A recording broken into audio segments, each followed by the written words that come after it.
একথা বোধহয় এর আগে 20 লক্ষবার বলা হয়েছে এবং এর পরেও 20 লক্ষবার বলা হলেও কিছু এসে যাবে না। তাহলে এই যে বাক স্বাধীনতা জিনিসটাকে কেউ ভালোবাসে না। রাজনৈতিক নেতা নেত্রী অমুক দলের চাই তমুক দলের পান্ডা এরা তো ভালোবাসেনি না। এরা ততক্ষণ অব্দি বাক স্বাধীনতার সমর্থক যতক্ষণ সেই ঝাঁচটা গিয়ে বিরোধী নেতা বা নেত্রীকে অনেক ঝঞ্ঝাটে ফেলছে, কিন্তু নিজের ঘাড়ে এলে আর বাক স্বাধীনতা ভালো নয়। কুণাল কামরা কিছুদিন আগে কমেডিতে একজন নির্দিষ্ট রাজনৈতিক নেতাকে নিয়ে বললেন, সঙ্গে সঙ্গে সেই নেতার চেলা চামুন্ডা বলে দিয়েছে, এইখানে কিন্তু এই শহরে কুণাল কামরার চলাফেরা একটু মুশকিল আছে। কুণাল বাবুকে ফোনে বিচ্ছিরি রকম হুমকি দেওয়া হয়েছে, তার বিরুদ্ধে এফআইআর দাখিল করা হয়েছে, এমনকি তিনি যে হোটেলে এই কমেডি শোটা রেকর্ড করেছিলেন সেই হোটেলটার ভাঙচুর চালানো হয়েছে। কুণাল বাবু একটু অবাক হয়ে বলেছেন, কি আশ্চর্য, তুমি একটা খাবার অর্ডার দিলে সেখানে টমেটোটা তোমার পছন্দ হলো না, সেই জন্য যে ট্রাক টমেটোটা বয়ে আনছে ট্রাকটাকে তুমি উল্টে দিতে পারো কি? ব্যাপারটা কিন্তু এত এলোপাথারি নয়। আমি যদি এই হোটেলটা গিয়ে ভেঙে দিয়ে আসি তাহলে আসলে আমি যে বার্তাটা দিই তা হলো এই, বাবা ভবিষ্যতে কেউ কুণাল কামরার কমেডি শো তোমার হোটেলে বা তোমার প্রেক্ষাগৃহে হতে দিও না, তাহলে কিন্তু ভাঙচুর হয়ে যেতে পারে। সত্যি মালিক টালিক এবার 10 বার ভাববেন, কি দরকার বাবা, কোত্থেকে অশান্তি হবে, উনি তো আক্রমণাত্মক কমেডি করেন, ছেড়ে দিই। তার ছেড়ে অজুহাত দিয়ে বলি আপনার শোটা এই কারণে এইখানে হলো না। তার মানে তার কেরিয়ারটাকে নষ্ট করার একটা পরিকল্পনা এই ঝঞ্ঝাটটার মধ্যে রয়েছে। কিছুদিন আগে চ্যাম্পিয়ন্স ট্রফি গেল, সেখানে ভারত পাকিস্তান একটা ম্যাচ হয়েছিল। তো একজন লোক নাকি একটা রাস্তা দিয়ে যাচ্ছিল, সে শুনেছে যে ওই বাড়ি থেকে একটা বছর 15 ছেলে চিৎকার করে পাকিস্তানের পক্ষে স্লোগান দিয়েছে। তাইতে সে কিছু লোক জুটিয়ে একটা ঝঞ্ঝাট করেছে। তারপর সেই ছেলেটির বাবা মাকে গ্রেফতার করা হয়েছে এবং সেই ছেলেটির বাবার একটা ছোট দোকান ছিল সেটাকে ভেঙে দেওয়া হয়েছে।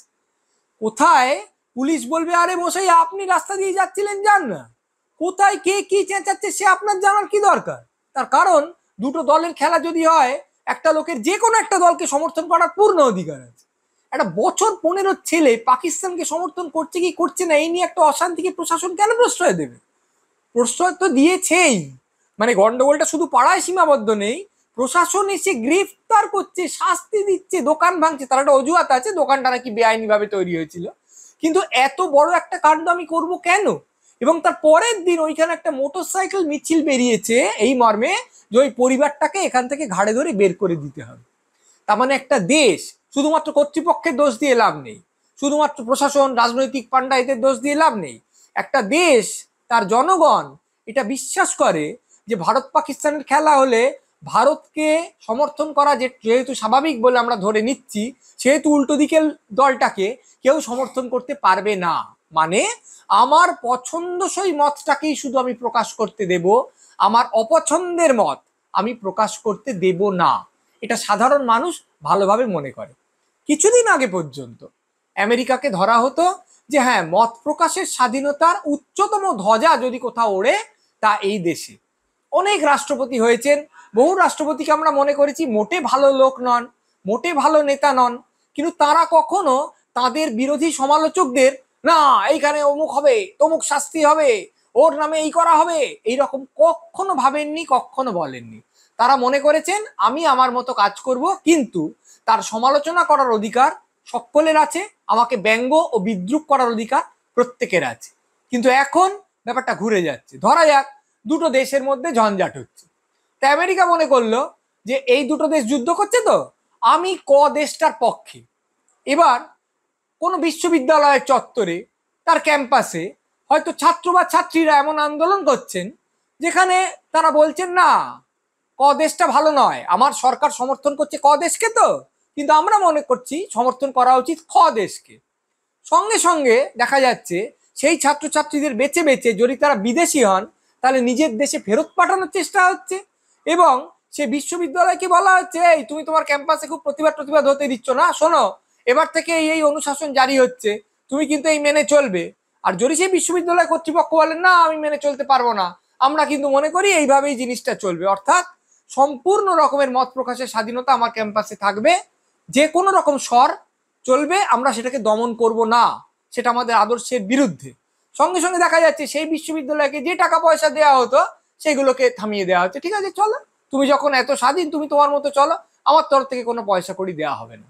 তার মানে এমনকি আমেরিকা যাকে বলা হয় বাপরে বাপ এখানে বাক স্বাধীনতার একেবারে স্বর্গ, সেই রাষ্ট্র এখন মনে করছে ঠিক আছে, সব চলবে, কিন্তু আমার মতে হ্যাঁ বলতে হবে, আমি যা বলছি সেইটাকেই সমর্থন করতে হবে, তাহলে ঠিক আছে, বাক স্বাধীনতা আছে।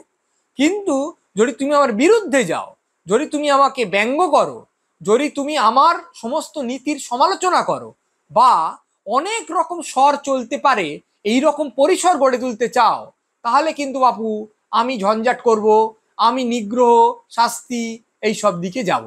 তাও এখনো সামাজিক মাধ্যম আছে যা মোটামুটি ভাবে সরকারের বা কোনো বিরাট প্রতিষ্ঠানের নিয়ন্ত্রণের বাইরে কিছুটা থাকতে পারছে। ফেসবুকে, হোয়াটসঅ্যাপে আমরা এখনো অনেক বড় বড় মানুষের যাচ্ছে তাই রকমের মুন্ডপাত করতে পারি, কিন্তু সেখানেও বোঝা যাচ্ছে যেদিকে রথের চাকাটা গড়গড়াচ্ছে আর কদিনের মধ্যে বিচ্ছিরি রকম নিয়ন্ত্রণ জারি হতেই পারে, এবং হতেই পারে যে আমি কি পোস্ট করছি, আমি কাকে কি বার্তা পাঠাচ্ছি, তার পুরোটার ওপর অত্যন্ত কড়া নজরদারি চলবে। এবং যদি আমি মনে হয় যে সরকারের বিরুদ্ধে যাচ্ছি বা সরকারের যে মতামতগুলো পছন্দ তার বাইরে কোথাও একটা মতামতের এলাকা গড়ে তুলতে চাইছি, তখন হয়তো আমার জেল হবে বা অন্যভাবে শাস্তি দেওয়া হবে, বা অফিসে বলে যাবে এই লোকটাকে চাকরিতে রাখবেন, এ তো একটু ঝঞ্ঝাট করছে, একটু বুঝে দেখুন।